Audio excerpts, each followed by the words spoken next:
చివరకు ఎక్కడ పోయినాయి డబ్బులు అని అసలు ఆశ్చర్యం ఉంది మాకు.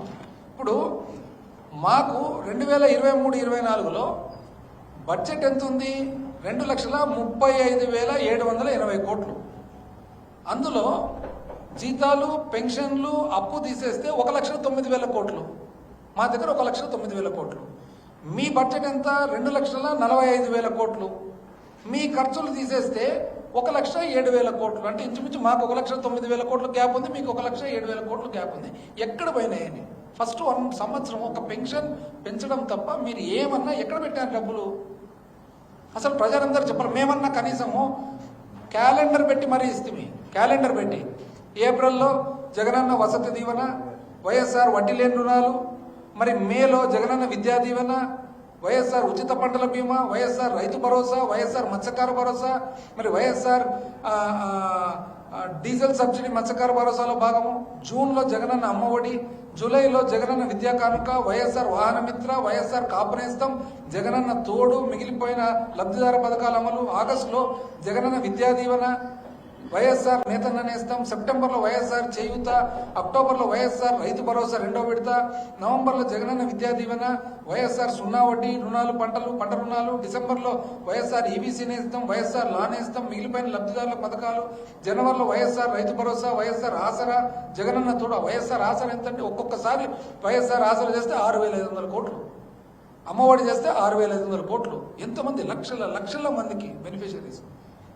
మరి ఫిబ్రవరిలో వైఎస్ఆర్ పెన్షన్ కానుక, ఫిబ్రవరిలో జగనన్న విద్యా దీవెన, జగనన్న చేదోడు, మరి మార్చిలో ఎంఎస్ఎంఈ ప్రోత్సాహం.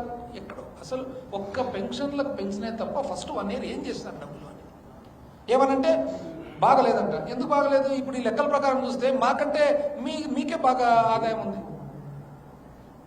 వెసులుబాటు ఉంది. ఆదాయం కాదు, వెసులుబాటు. ఎక్కడ పోయింది? ఏమైంది ఇబ్బంది? ఎందుకంటే మీరు ఇవన్నీ ఏం చేయలేదు కదా. ఇవన్నీ ఏం చేయలేనప్పుడు మళ్ళీ ఎక్కడ పోయినట్ల డబ్బులన్నీ? ఆదాయం మీకంటే మేము ఎక్కువ బాగా చేసినాం, కానీ మీకు వెసులుబాటు ఉంది కదా ఇవన్నీ చేయనందుకు. మీరు ఎన్నెన్ని చెప్పడము? యువగలం, సూపర్ 6 ఎంత? ప్రతి నిరుద్యోగికి 3,000 రూపాయలు వచ్చిందండి ఎవరికన్నా రాష్ట్రంలో? ఒకరికన్నా? తల్లికి వందనం ఇప్పుడు మొదటి సంవత్సరం అంతా ఏమీ ఇలా వస్తున్న అమ్మఒడి కూడా ఇలా. అన్నదాత సుఖీభవ 20,000 రూపాయలు ఏది కేంద్ర ప్రభుత్వం ఇచ్చేది కాక వచ్చిందండి ఏ రైతు కన్నా? 1 రూపాయి. దీపం 1 సిలిండర్ ఇచ్చినారు, దాని ఏమనాలి? పావు దీపం అనాలి.